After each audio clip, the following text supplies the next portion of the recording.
everybody. Welcome back to B2B Breakfast to Business with your morning girl, Bea Lim, also the Managing Director of Team Asia, and very happy to be with you guys this beautiful Monday morning. So, guys, we are halfway through 2020 and it's been quite eventful. There have been so many things that has happened since the year started in January, and we have seen so many different things that have happened, from a volcanic eruption to the breakout of this global pandemic to lockdowns and community quarantines, and us actually transitioning to a general community quarantine and having to reimagine the future because of what is happening around us. Now, we know that last week we talked about how life is with digital, how business is with digital. You know, digital has been able to really help us navigate through uncharted territories or uncharted waters because of this pandemic.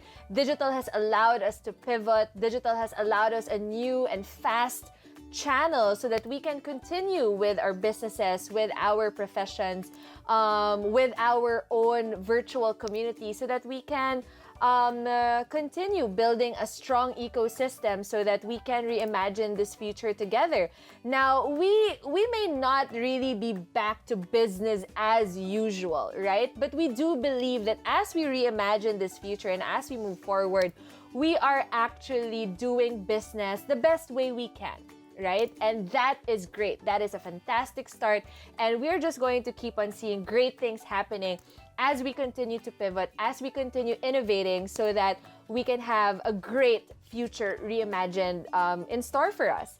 And, you know, through that, through the many things that have happened also from January, we've also seen a lot of great shifts, a lot of different industries, businesses, and professions really re-strategizing, refreshing, remodeling their business or the way they do things, so that we can adapt to the current situation and also the plans that we have in the future. And one such industry really that we have seen pivot and have seen really change the way they do things because of the limitations brought about by this pandemic is the live entertainment industry, the live experiences or events industry. Now, we know that it has been a very difficult time for them as well, because the industry was really founded on people coming together, people really, you know, going out of their way to experience these different things live and with other people. And because, you know, we're not exactly able to do mass gatherings yet,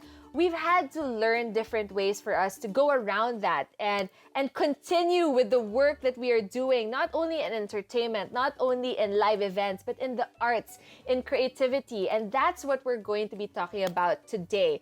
It really is about virtual experiences for the creative industries. And here we are with B2B's episode on Encore, entertainment gone viral. Because guys, here we believe that we are going to continue and we're going to keep on sparking that industry as we move forward in this new normal. Now, today we've got three fantastic speakers with us. They are going to be sharing not only their passion for the arts and for what they do, but they're also going to give us, you know, their experiences, their stories, what happened to them during this whole lockdown period, how do they see the future going in, and probably even give us advice on how we can continue making this industry even better and even stronger as we push towards the future reimagined. Our first guest for today is from the music industry, and we're very, very happy to have him with us. He is Erwin Armovit of Spongecola. Erwin plays guitar for the band. He is a guitarist, songwriter, and educator. He currently writes and records original music and performs also live streams, so better check out his social media channels. And he also teaches online guitar classes to beginners. So he joined Spongecola in 2002, and the band has produced music that have topped various music charts in the Philippines, earned several awards, and have also become, of course, part of the Filipino consciousness. They've also been touring all around the Philippines, actually, and also in different parts of the world. And Erwin's advocacy is in music education and music business literacy. He believes in discovering and developing new talent and introducing Filipino music to the international stage. So hi, Erwin. So happy to have you here with us. Hi, hello, good day. Thank you for having me. Awesome. Well, we're very happy to have you with us, Erwin. Next up, we have someone actually from the theater world. And I love it because we're going to really go and see the different sectors of the entertainment industry. And we have none other than Happy Feraren of the Silly People Improv Theater, or as we know, SPIT. Happy is a Filipino actor based in Sydney. She has been part of Manila-based improv theater group Spit for over a decade now. With the group, she has performed over 500 shows locally and internationally in cities such as Chicago, New York, Hong Kong, and Amsterdam. She is currently the artistic director of Laugh Masters Academy, an improv training center with branches in Sydney and in Melbourne. She has performed in Australian theater and comedy festivals such as the Short and Sweet Festival and the Sydney Fringe. Hey, Happy, how are you doing? Hey, hello from 2 hours ahead of you time zone. I love it. I'm so happy that happy. Yes. I'm so happy that you're with us today. Yes. And I'm so happy that my morning is actually afternoon because that's my real morning. So good morning to you. I love it. Now we're in like breakfast to business mode. I know, I'm like, coffee at 1 p.m. I love it. Thank you so much for joining us, Happy. Looking forward to all of your thoughts also on how improv theater is also during the pandemic and how we see it reimagined later on. Perfect. And last but definitely not the least, we've got the experienced director of Team Asia with us on the show as well.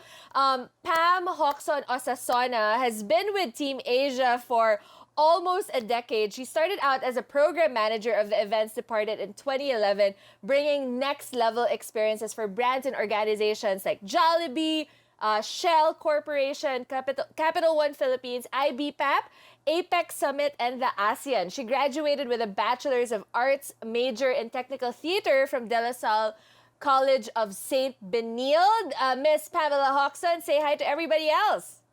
Good morning, Bea, and good morning, Pilipinas. I'm not a morning person, but I got up today for Breakfast to Business to discuss about the events industry. Thanks for having me, Bea. No, and thank you for joining us as well, Pam. I mean, I know, like, especially based on your background, which is technical theater and what we do with Team Asia, a lot of what we know in terms of events and live experiences is that people have to gather to be there and to absorb the awesomeness. So I would love to know your thoughts also on how we see the future reimagined with not only entertainment but also live experiences, and how do we bring it to the virtual stage. So there you go, guys. We've got Erwin, we've got Happy, and we've got Pam, and we're going to have a lot of great fun in today's episode. What I wanted to know from your perspective is, also how the entertainment and arts industry been affected by this pandemic. I mean, I know we have been. We've been talking about it for the past couple of months. We've also said and seen how people have transformed their business models and strategies. But I'd like to know from an artist perspective, right? How has your industry been affected by the pandemic? So let's start first with Erwin. So Erwin, you're in music.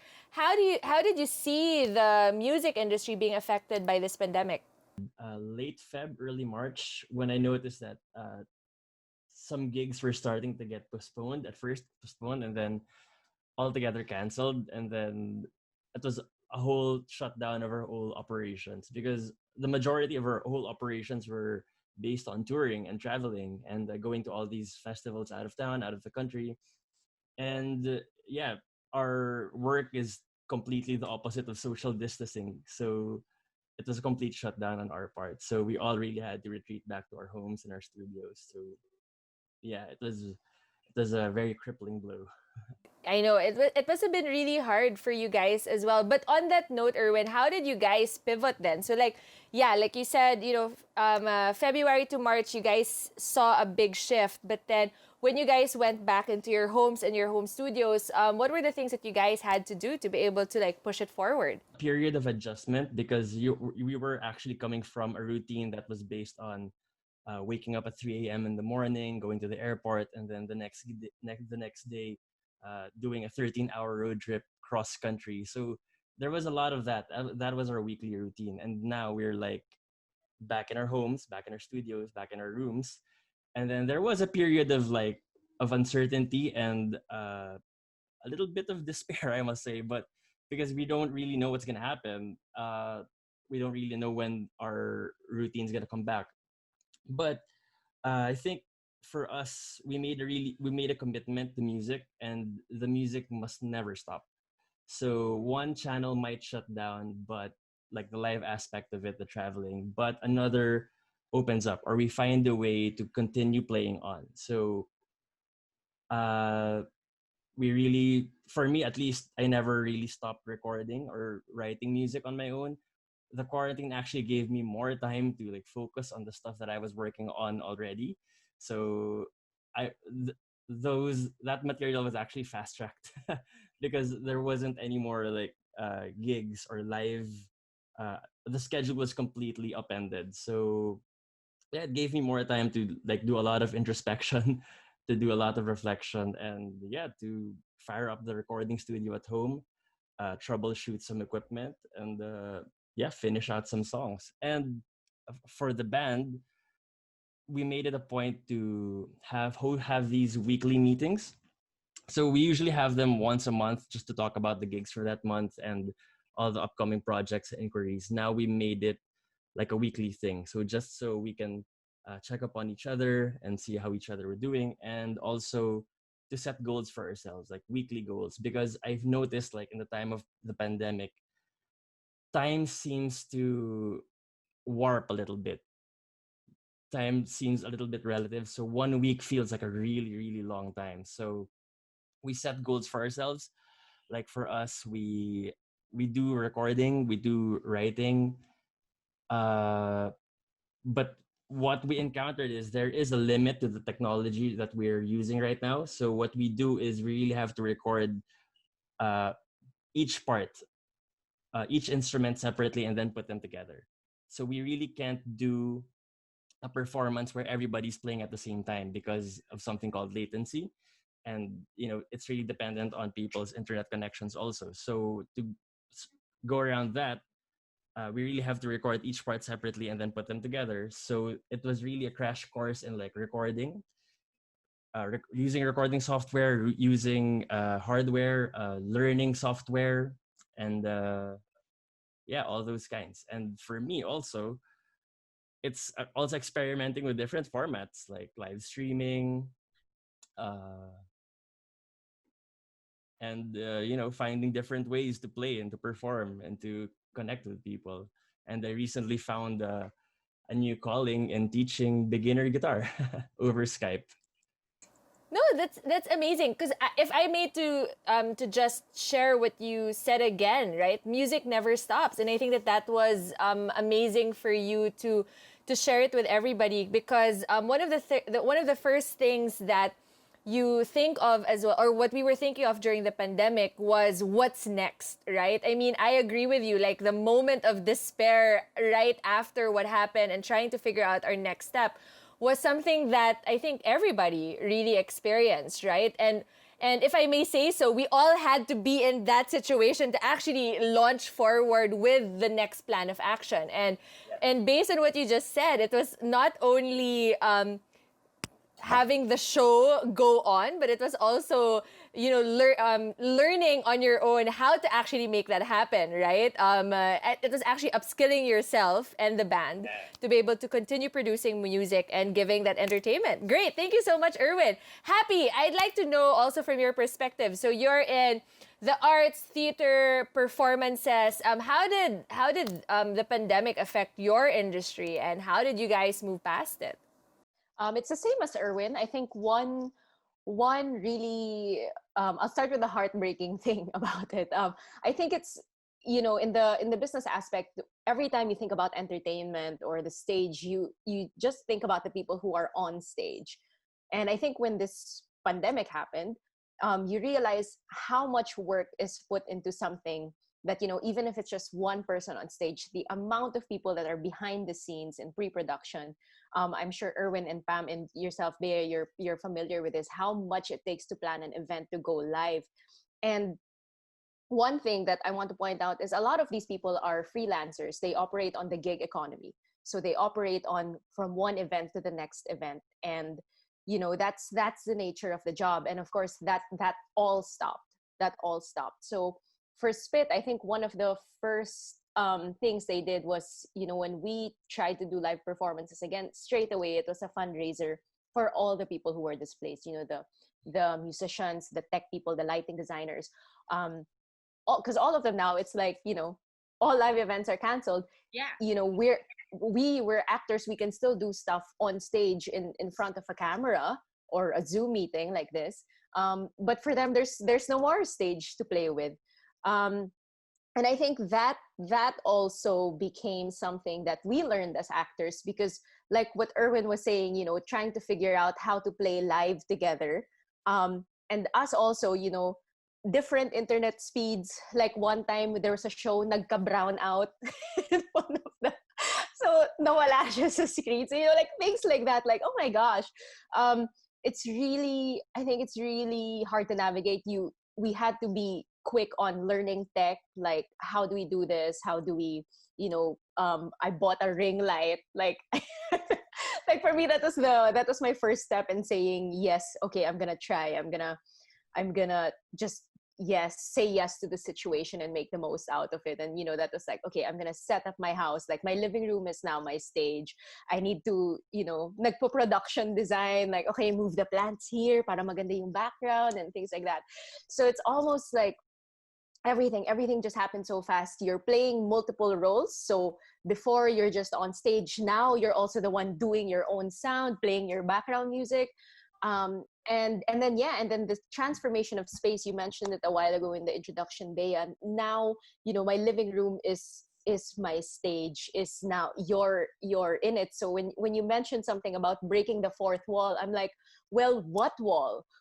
You can see my house. Like, I'm in my bedroom. This is my wardrobe, like it's a very, very different like dynamic to space. There's, it's very personal, even if we're separated by a screen. It's very personal. You are entering my personal space, like you can see the mess of my house, you can see my kitchen, you can see that this is my living space. So it's that was one big transformation. So I think that's why suddenly it's like behind the scenes, but now even behind the scenes and backstage is on stage, because that's what you have now. So that was a big shift. It's a big thing you're getting used to. Sometimes I feel like different. So how am I different from an influencer or something? Like, I don't know. It's just so many crisscrosses of roles, so many learnings and adapting that you have to do really quickly.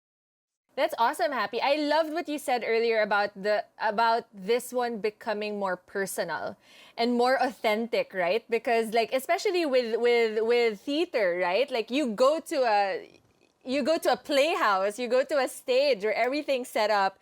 It's beautifully designed, or you're transported into something, right? And now we have to do that in our own space, and it becomes for me, at least, as a viewer, as a listener, as someone who's watching, it becomes so much more realistic. Like, it's so authentic. Like, I can actually relate more to the characters. I can relate more to you because I see that you are doing it from your home.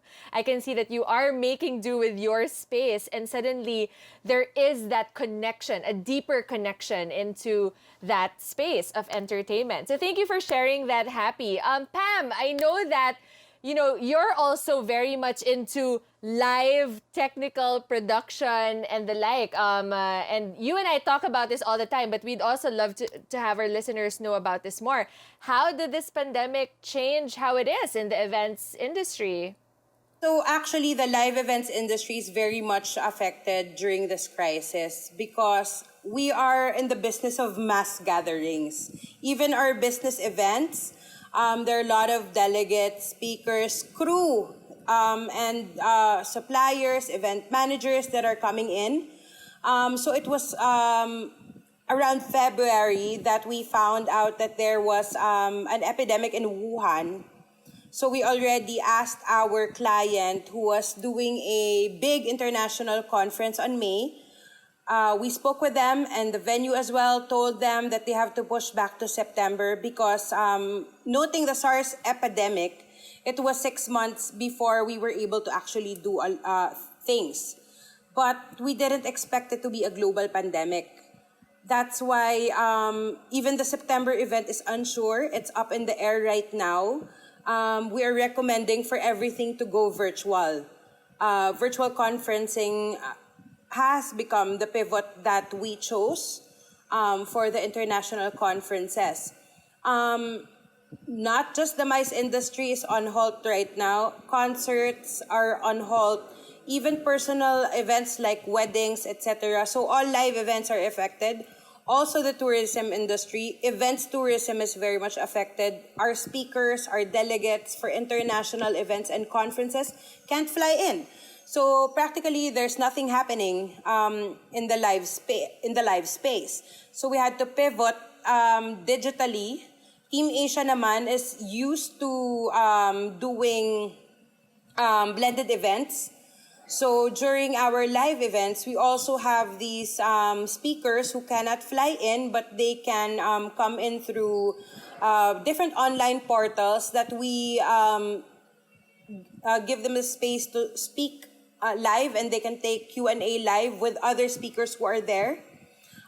So it was easy for us to pivot to virtual events. So if you want to bring your events to the next level experience online, Team Asia can do that for you, plug lang. So the most affected, I think, out of the events industry is, apart from the furloughed employees of the small companies, are our freelance partners, because they really rely on event to event for their income. We had to pull in some funds for some of our freelancers so that they can bridge their financial crisis through over like a couple of months. But right now, of course, financial strains because there's no events coming in. We can't really sustain on giving donations. So that's a big hit.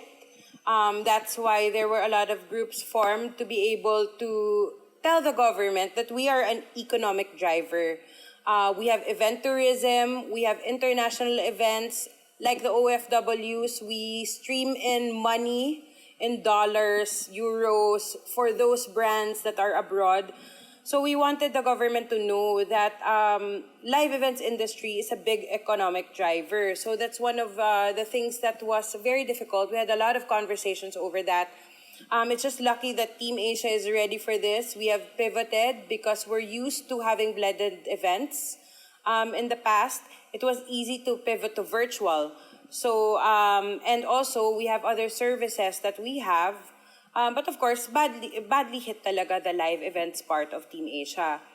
Absolutely, Pam. I hear you loud and clear because, again, from the technical aspect, if Erwin is talking about how the routine was on going on 13-hour road trips and touring all over the Philippines and whatnot, and also Happy sharing, creating a space where people gather and actually see you guys perform and whatnot. The people behind that stage is what we do, right? Is the production aspect. It's a beautiful ecosystem of everybody actually working together with different roles to play to be able to mount a glorious, magnificent, breathtaking experience. And now with this pandemic, we have been forced to shift out of that perspective that everybody has a role to play. Now, just going back to also what Happy and Erwin said, now, like with improv theater and with the band Spongecola, right? Now they have to be their own one-man show when they record, when they put together their spaces and the like, to be able to provide that experience. So It is, when COVID-19 happened, we were really forced to shift and change and re-strategize and pivot, right, our industry. And it was disheartening, and it continues to also be something that grips us, right? Like, what's next? What's the future going to look like? But at the same time, hearing your stories, it's also so inspiring because there's so many innovative things that have come out of this, the resilience, the need to be able to make sure that entertainment and experiences will continue despite what's going on is absolutely inspiring because it gets people to come together, it gets people to become more resourceful. And I think it goes without saying that entertainment and the arts really do play a very important role at this time because everybody wants to stay in check. Everybody wants to, escape a little bit, right? To escape the reality and just breathe into or let art breathe into them for inspiration and to help us take care of our mental health. And of course, music and theater, I really do believe this, that the art heals. Art really helps us push through, right? And we're very thankful, of course, for having Happy and Erwin sharing their artistic observations and passions, but at the same time also glean like from the production end with what Pam also mentioned. So guys, the next burning question really is what's next. I mean, that's the big question there. And I know we don't have the answers. I know that, but I would like to know from your perspective, how do you see your individual industries or the niche market of your industries moving forward with the future reimagined? Maybe what we can do is to start first with Happy. So Happy, you're in improv theater. You're also in education, right? Because you are in a training center for improv. How do you see yourself moving forward, your industry, and of course your art? Go ahead.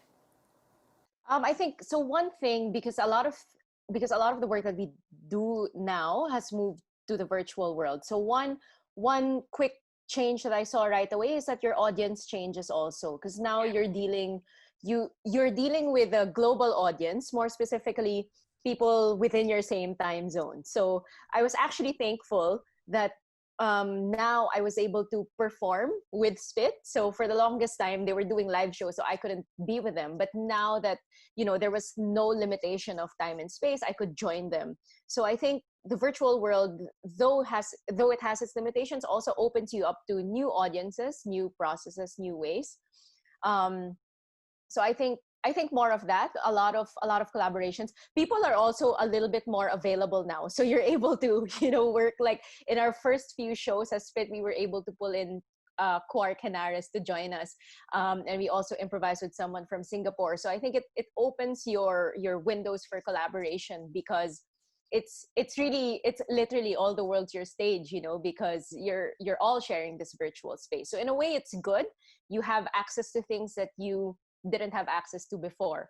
Like if you had, for example, just like with learning. So before, when we had to do improv workshops and we have to fly in a teacher from the US or Europe, you have to pay for that person's airfare and things like that. Now it's just a Zoom invite. So it's like, no more airfare required. So in that way, it's good. Of course, I think you just have to acknowledge, like, yes, this is going to be the limitation, but there's still a lot of things that you can do with a screen. So it's almost a crossover between screen and live. So understanding also your filmmaking concepts, your camera angles, your placement, your how far you are from the camera, how near you are, what's the impact of that. So I think a lot of cross collaboration between genres will happen in the future. So other than just the people collaboration, also within genres, like I'm sure people like in the gaming industry have a lot of input because they've been doing stuff virtually for a long time.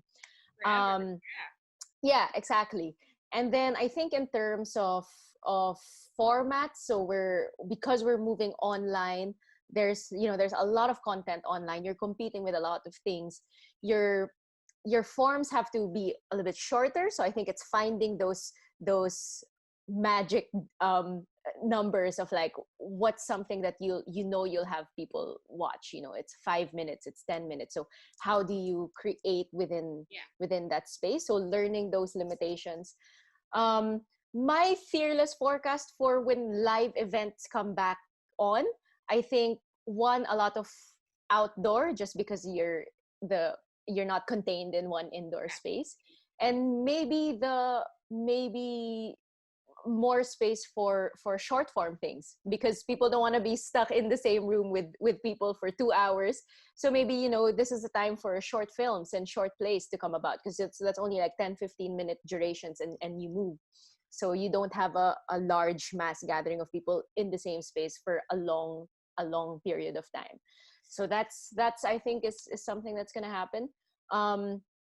I think a lot of what Erwin was doing of teaching, so a lot of that of transfer of knowledge, I think that will happen also, because now everyone is a maker essentially. So I remember I was talking to my husband about it. It's like, from consumers, we are now all becoming makers. Like, even me personally, I would always just buy food takeaway. I would never cook.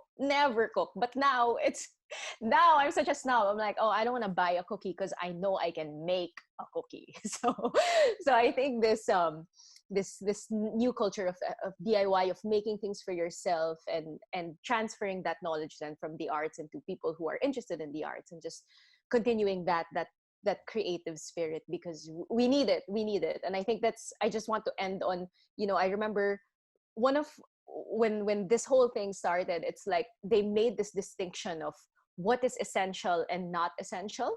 And that's very painful to hear, like, oh, the arts, you're not essential. I'm like, okay, maybe they can change the terminology, maybe urgent and non-urgent, because I think to brand something as non-essential is very, very harsh, and it's not true. As we all know, art is essential. So we need Absolutely. to Thank you. keep on. Yeah. Happy, thank you so much for saying that, because and I think Pam was like nodding, like yes, like with so much enthusiasm there, because it is true. It is quite harsh to be called a non-essential when you know that the arts, entertainment, and creativity is so important, especially during times like these, right? And I love that you share that, because I do believe firmly that a lot of people feel the same way. And if I may also just touch on what you shared earlier, that really resonated with me, was that we are all makers. Like if we were to go back into breaking different walls or different spaces or different roles, I think right now the beautiful thing about this this experience is that it has allowed us to elevate also our role as the audience, as people who consume the arts and entertainment, and actually have allowed us to become creators as well, makers and creators that can contribute to this beautiful industry. So thank you so much, Happy, for that one. Erwin, how about you? Like, music industry, with your very tight schedule before and how things were, how do you see the industry moving forward in the future reimagined? Because everything's opening up. So now it's not like you're busy. It's not like you're going anywhere. So it's really fairly easy to like schedule a meeting or schedule a session and record on your own time and produce content. And it's opening up a lot of avenues for collaborations also. That's something we do. We're experimenting also with different formats. And because what we noticed is that there is a dropping off. There is a ceiling, or there is a diminishing returns with putting out content that's like always the same or it follows the same mold. So it's also a challenge for us to come up with something new. But until like virtual reality headsets are like the norm, this is what we're working with. So we're working with different social media platforms: Facebook, YouTube, Spotify, SoundCloud, Kumu, Twitch. There's so many, right? And it's all a matter of finding which one works and finding your audience, because I think that's what's important also, is not to lose that connection with your audience. I mean, for the live, what's great about the live experience is that you're watching something happening in real time and you're connecting with someone without words. And then the engagement would happen like backstage, where like meet and greet with fans, take a selfie, and then sign autographs and small talk, all those things. But now, like, we're finding different ways to do that also. For me, especially with live streaming, which for me is like a totally different format, totally different world, and requires a different kind of performance. You're actually connecting with people in a way that's it's a conversation. So the music is happening, and then there's a conversation happening between the performer and the audience. So everybody's part of this thing that's happening. And for me, it's like just trying anything and everything, and see what works, and see what resonates, and see what works for your audience. And also, aside from that, what's great about everybody's coming together in a way that's not selfish. I mean, it's a solitary thing, doing like creating art on your own and writing on your own and recording. But what's happening now is people are starting to collaborate. Like, people are sending files over, people are sending parts.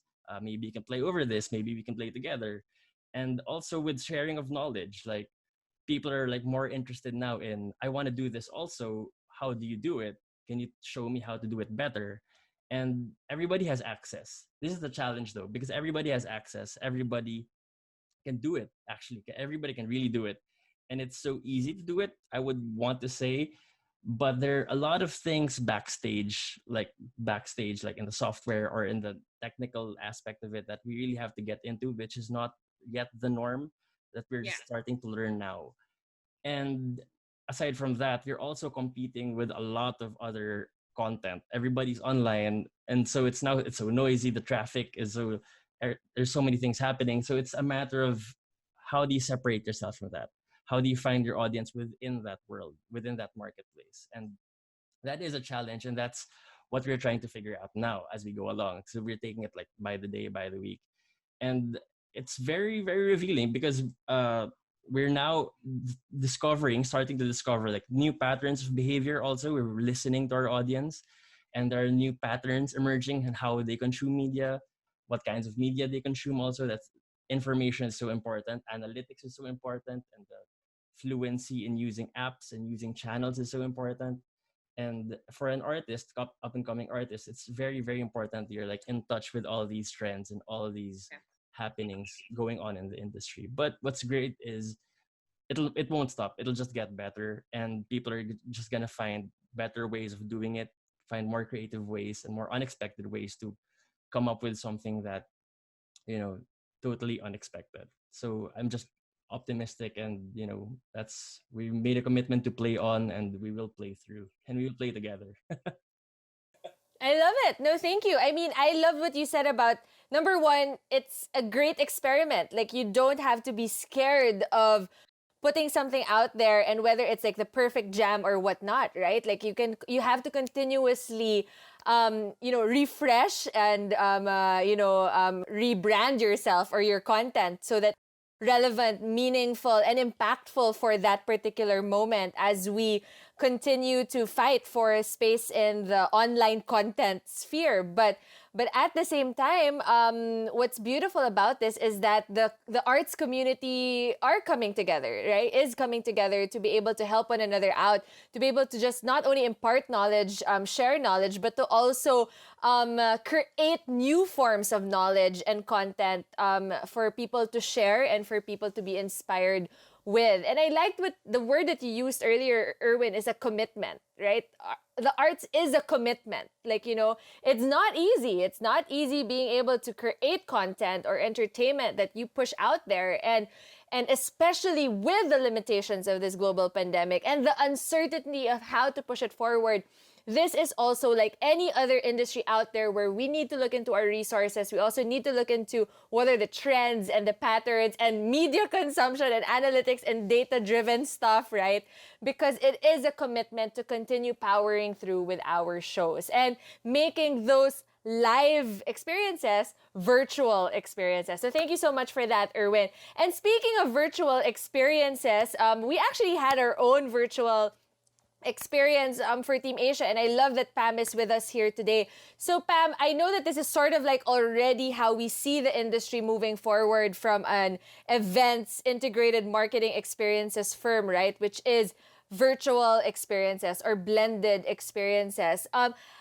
What can you say about that? How do you see that progressing in the future? Actually, Bea, there's pros and cons, no? Because for clients, there really are reservations on their end in putting everything on virtual, just because, let's be honest, the internet in the Philippines is so bad. So it's embarrassing if we have international speakers that are live with us, and then all of a sudden, Philippines goes blank. There's no redundancy. If the power goes off, then bye. I mean, there's no light, there's no nothing, you know.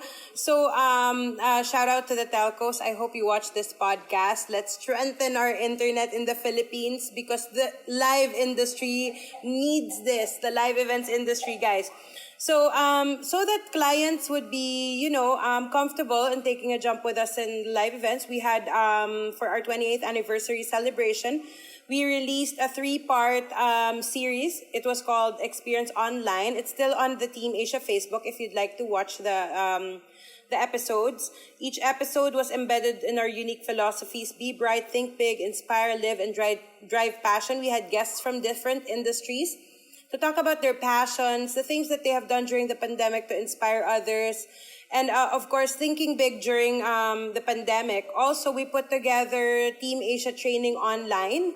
We already had that live before in-house and public. Now we put it online, Team Asia training, so that everyone gets to go, even our international audience. And there are, we give out certificates after, the same as what we do. And we have created it in a way that it's as interactive as possible, even though our audience is virtual. They have mentioned this already. Challenge is really content. You have to be out there, make sure you are unique, and you can't be tone deaf. You can't keep on coming up with the content that you had pre-pandemic. Dapat your content should be relevant to the now, so that you can reach out to your audience. Marketing is very important. If you are getting the correct message across to your target audience, you should tailor fit it. So there's a lot of work on the content portion, on the digital portion, of our business and Team Asia to make sure that we reach the proper audience and we get the butts in the virtual seats, kumbaga, ganyan. And also with Paseos, let me just talk a little bit about that. We help build guidelines and layouts in an effort for the government to allow the business events at least to make a comeback and in a safe and secure environment. So hopefully the government will approve that. Also, the National Coalition for Live Events is pushing for the sector to be recognized as a big contributor to the economy. It's composed of the heads of different suppliers from the live events industry for personal and corporate events. That includes mga weddings, not just what Team Asia does. So it's a collaboration. Even the yung mga decorators, venue stylists, venues, we're all coming together for that one so that we can create guidelines so that we can be back in business for the live events. So hopefully that will push out the blended events, but we're also pushing out virtual events. Since flights aren't still happening, our international speakers are very valuable, especially now that they have new insights in the new normal to the different businesses, different industries. So it's important we have them on board in the conversations. So hopefully we'll be alive and kicking soon, sooner than we think. But right now we're doing everything virtual, and just to plug, Team Asia can do it all for you for those who are listening. We do all the back end. So what we do in the live events, we are also bringing to the virtual space. You have your writers, designers, we can still have your entertainment. We can invite the Spongecolas and the Spits of the world to come to our events. We're also doing some virtual platforms because the virtual platforms, actually you can subscribe to them abroad, but they're very expensive, at least $1 million. So in Team Asia, we're trying to innovate, trying to put up a virtual platform to do virtual exhibitions, tours, etc., so that people can actually submerge into the world. But we would like to give it at a very low cost. So that's what we're looking at moving forward, so that next time, or we have a second wave, or we need to be locked down again, we have everything ready, and we're not anymore uncertain, and we're not anymore, anxious about this. We're ready, just open your laptop, open your phones. We're gonna bring the live events to you, to your homes. We're gonna bring the talents. All our production has worked, so everyone can now collaborate together, and we're not scared. So that's the goal right now, to push forward. If we're not gonna have the live or blended events soon, all of us can work together and produce good content, good conferences, good live events, concerts, activations. for our brands and taking them to the next level virtual experience. Actually, that's what we're looking at in Team Asia with my team. That's awesome. Thank you so much, Pam. So it's really more of being able to continue on with what we are doing by getting stakeholders to come together and see how we can actually create a safe space for live events to make a comeback. But while we are waiting for that, to actually bring those live experiences online so that we can continue not only bringing brands and partners and people and audiences to the next level experience, but for us to also upskill, upgrade, and bring our own industry to the next level experience. So that, if this happens, knock on wood again, right? We are all also in a place that's better prepared, hopeful and optimistic about whatever the future has in store for us. Okay, so guys, we are actually moving towards the end of our quick B2B podcast on the entertainment industry and the arts industry, really also reimagining their future. What I do want to just ask very quickly to both Happy and Erwin is what would be your piece of advice, right? To people who are probably in your industry and are still a little uncertain about the future and would love to know how they can push forward in the artistic scene. So maybe we can start with Happy. Happy, what would be your advice? For me, just do it. Don't be afraid. I know there's a lot of probably fear of learning the technology and things like that. For me, have fun. Like, who cares? Because I think it's understood that nobody knows what they're doing, right? So just experiment and have fun. And we were quite at first we were like hesitating, should we do improv online? It's not going to work, it's not going to be the same, you're not going to hear the laughter, the audience there is, there's just so much gone. But we're like, you know what, who cares? What do we have to lose? We're not doing anything anyway. Let's use this time to create, see how you can venture out. So like I think Erwin mentioned it a while ago that he's been doing a lot more writing, and I think with me as well. Like I've been trying to see how I can use improv to do script writing. So I've been doing that. Sometimes I feel like this is a forced artist in residency. So so we're legit artists in residency because we have no choice. So so just have fun, just do it. I think there's so much out there. And if you make a mistake, then delete it. You don't have to post it. You know what I mean? So it's like everything is there. The tools are out there. Don't be afraid of it. Just jump in and have fun. I love it. Thank you so much, Happy. It actually goes back to what you said, during the start of the conversation, is the moment that you say yes to this. Like, it is happening, but I'm not going to let it pull me back. Thank you so much, Happy. Erwin, how about you? I have to agree with Appy. Just if you're thinking about starting, just do it. Just start. And for me, it feels like a complete, partially reset button for everyone. So everybody's kind of like starting out at the same space. So and it's like the whole slate has been wiped, and there are no rules right now. So it's just finding what works for you, find what you're comfortable with, and slowly work towards improving. And it's always just don't stop, just keep doing it. And with me, even if it's just a little bit every day, it'll still push the story forward, and it might take us to wherever, somewhere unexpected, somewhere better, I hope. And with everything that's happening in the world also, and all the uncertainty and the fear, it's also the time not to be silent. It's also time to speak your voice, tell your story. It's like a call for everyone to share, to come out. The irony being, like, we're all inside, but we have to express ourselves. That can't stop.